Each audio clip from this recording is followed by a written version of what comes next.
오늘도 참 좋은 날입니다. 그렇죠? 하루가 잘 마무리되어 가고 있는데 함께 기도할 수 있도록 이렇게 모이게 된 것 주님께 감사와 영광을 올려드립니다. 자, 오늘 우리가 기도하기 위해서 함께 근거로 삼고자 하는 성경 구절은 시편 6편이 되겠습니다. 그 중에서도 일단은 시편 6편 4절을 함께 읽고 우리가 기도를 하는 데 도움을 좀 얻어보도록 하겠습니다. 그러니 이 시편 6편 4절을 다 같이 읽어보도록 하겠습니다. 여호와여 돌아와 나의 영혼을 건지시며 주의 사랑으로 나를 구원하소서. 아멘. 저는 방금 우리가 함께 읽은 이 시편 6편 4절을 가지고 여호와여 그리고 여호와는 이런 제목을 가지고 이 시편 6편을 함께 살펴본 다음에 오늘 우리가 이 수요 중보기도회에서 어떻게 기도할 것인지를 깨달아 알고 우리가 하는 기도에 적용을 해보고자 합니다. 그러니 함께 이 제목을 따라 읽어주시면 좋겠습니다.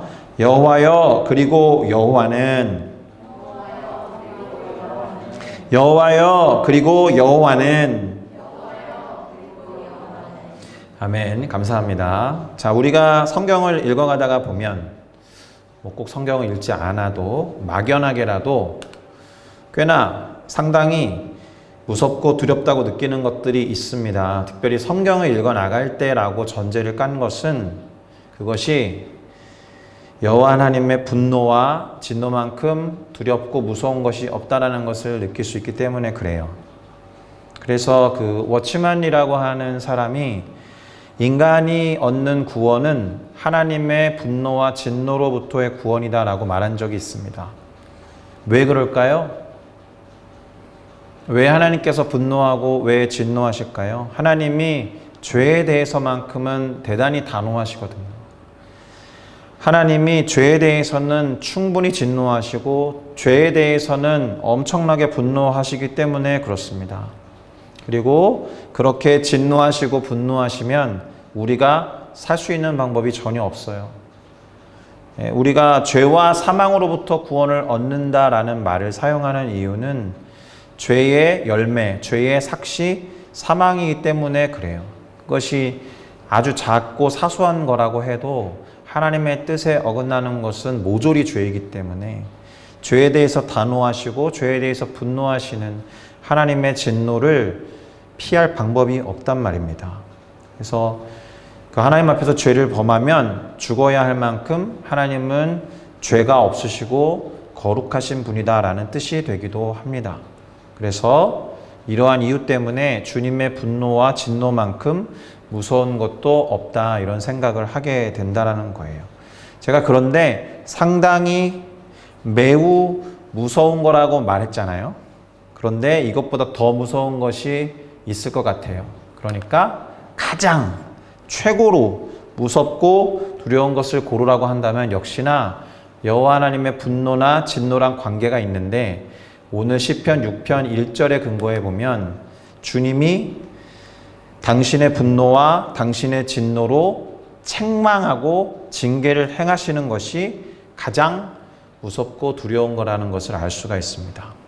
그러니까 주님의 분노와 진노만으로도 상당히 두려운데 그것이 우리를 책망하시고 우리를 징계하시는 이유라고 한다면 와, 그 상황은 정말로 최고로 무섭고 두려운 상황이 될 거다라는 거예요. 자, 오늘 이 시편 6편을 기록한 분이 1절에서 무엇이라고 기록하고 기도했는지 살펴보도록 하겠습니다. 여호와여 주의 분노로 나를 책망하지 마시오며 주의 진노로 나를 징계하지 마옵소서. 그러니까 이 시편을 기록한 분도 이것이 가장 무섭고 떨리는 일이라는 것을 알고 있었다라는 거예요. 자, 바로 이 지점에서 우리가 오늘 어떻게 기도해야 되는지 첫 번째 원리를 발견하게 됩니다. 그것은 무엇이냐? 주의 분노와 진노로 책망하거나 징계하지 말아달라는 기도를 해야 한다는 거예요. 그게 누가 됐든 간에 우리들 뿐만이 아니라 누가 됐든 간에 하나님의 분노와 진노의 대상이 되는 것은 정말 안타깝고 무서운 일이거든요. 그래서 아브라함이 조카 롯이 거하던 소돔과 고모라라는 성을 두고 의인의 수를 이렇게 타협해 가면서 하나님과 협상하듯이 끝까지 간절히 기도했던 이유가 거기에 있지 않겠습니까? 그것을 기억한다라면 이것만큼 긴급하고 또 중요한 기도도 없을 것입니다.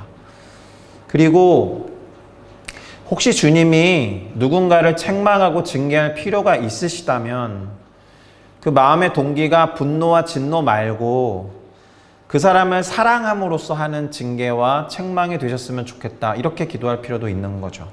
사랑이 그 이유가 되게 해달라고 기도해야 한다는 겁니다.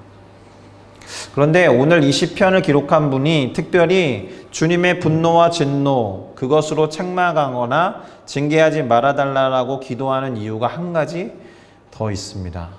그것이 무엇이냐면 그가 지금 가장 힘든 상황 가운데 놓여 있기 때문에 그래요.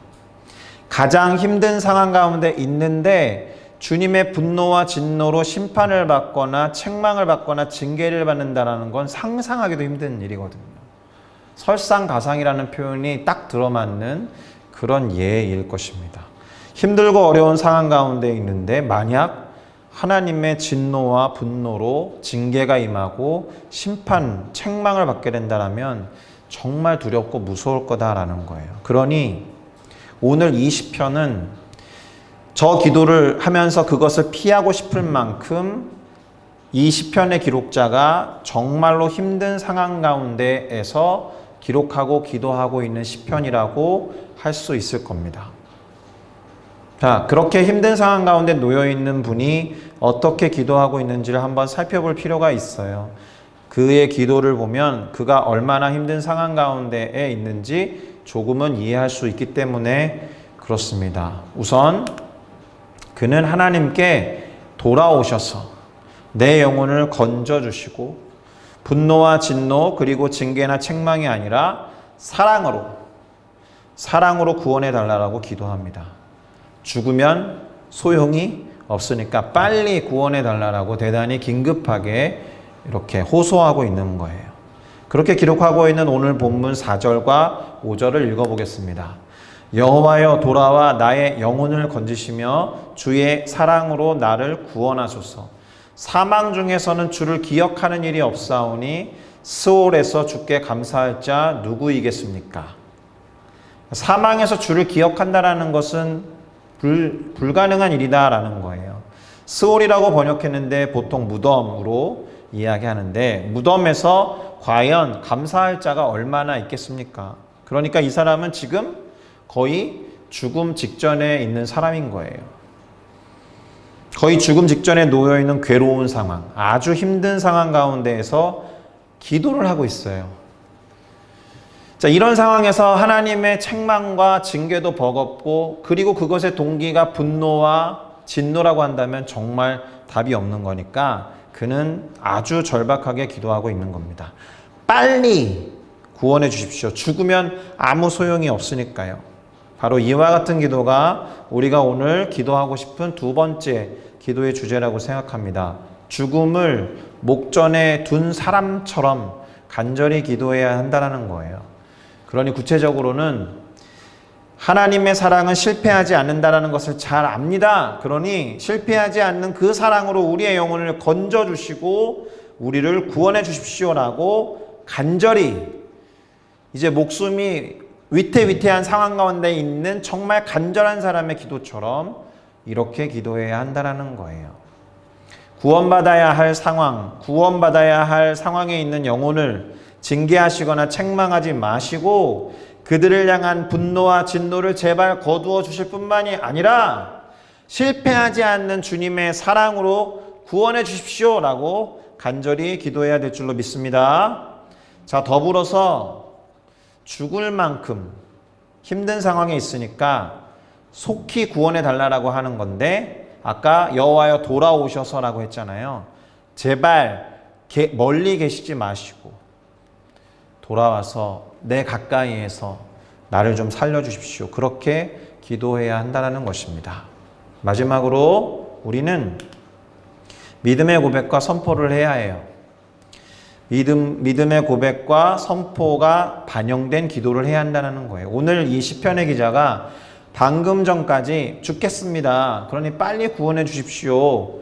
그 죽을 것 같은 어려움과 위기 가운데 있으면서도 갑자기 분위기를 확 바꿔서 믿음으로 고백하며 또 선포하고 있다는 것은 참으로 놀라운 일이 아닐 수 없어요. 그가 가진 확신과 믿음이 어떠한 것인지를 먼저 읽어보도록 하겠습니다. 여호와께서 울음소리를 들으셨다. 나의 울음소리를. 여호와께서 내 간구와 기도를 들으셨다. 그러니 원수들은 물러갈 것이다. 과거형으로 선포하고 있잖아요. 여호와께서 울음소리를 들으셨다. 내 간구와 기도를 들으셨다. 근데 미래가 어떠할 것이라고 미래형으로 또 확신하고 있는 거예요. 이 본문을 다시 읽어보면 8절부터 10절인데 악을 행하는 너희는 다 나를 떠나라. 여호와께서 내 울음소리를 들으셨도다. 여호와께서 내 간구를 들으셨으며 여호와께서 내 기도를 받으시리로다. 내 모든 원수들이 부끄러움을 당하고 심히 떨며 갑자기 부끄러워 물러가리로다. 그렇게 이야기하고 있어요. 힘든 상황 가운데 있는, 죽음을 목전에 두고 있는 사람이 이렇게 믿음과 확신으로 기도할 수 있다는 것이 대단히 놀라울 따름입니다. 쉽지가 않아요. 누구나 이렇게 할 수 있는 게 아니니까요. 그러니 우리는 이 사람과 같이 기도해야 됩니다. 구체적으로 하나님이 우리의 기도를 들으신다라는 믿음을 갖고 기도하도록 기도해야 돼요. 잘 들으세요. 우리가 하는 기도를 위해서 어떻게 기도하느냐. 우리가 주님이 우리의 기도를 들으신다라는 믿음을 갖고 기도하도록 그 기도를 위해 기도해야 된다는 거예요. 내가 하는 기도를 하나님이 들으신다라는 믿음과 확신 없이 기도는 아무 의미가 없어요. 그러니까 사실 기도를 해놓고 믿지 못하는 것도 내 기도를 하나님이 들으신다라는 사실을 부정하는 것과 같거든요. 그러니 기도하고 또 구하고 믿음으로 구한 것을 받은 줄로 믿으라라고 말씀하신 이유가 여기에 있는 거예요. 우리의 기도를 주님이 들으신다라는 믿음과 확신이 없다면 우리가 기도해야 될 이유와 근거가 사라지는 것입니다. 그렇게 기도하고 그 다음은 주님이 하실 거다라는 것을 믿어야 할 줄로 믿습니다. 할렐루야. 자, 이렇게 시편 6편의 기자가 우리에게 어떻게 기도해야 하는지 세 가지로 요약해서 말해준다고 생각합니다. 그것을 정리해보면 이렇게 되겠죠. 주의 분노와 진노로 책망하거나 징계하지 말아주십시오. 그것이 누구든지. 그러니까 오늘 우리들 자신에 대해서도 이렇게 기도해야 되겠지만 우리 가까이에 있는 분들 또 우리 주변에 있는 분들을 위해서 꼭 구원을 받았으면 좋겠다라고 생각하는 그분에게 주님 분노와 진노로 책망하시거나 징계하지 말아주십시오. 2번으로 넘어가서 다만 실패하지 않는 주님의 사랑으로 그 영혼을 건져주시고 구원하여 주십시오. 1번과 2번을 그렇게 이어서 기도하시면 좋겠고 세 번째 기도가 오늘 가장 중요한데 하나님이 우리의 기도를 들으신다라는 믿음을 갖고 우리 모두가 기도하도록 또 기도하자는 거예요. 다시 말씀드립니다. 세 번째 기도가 제일 웃겨요. 우리가 하는 기도를 위해서 기도해야 한다. 우리가 하는 기도가 우리의 기도를 들으신다라는 믿음과 확신으로 되는 기도가 되도록. 할렐루야. 이상과 같은 세 가지 기도 제목을 놓고 우선적으로 기도를 하고 그 이후에 각자의 기도 제목 그리고 공동체를 위한 기도를 충분히 할 수 있는 시간을 드리도록 하겠습니다.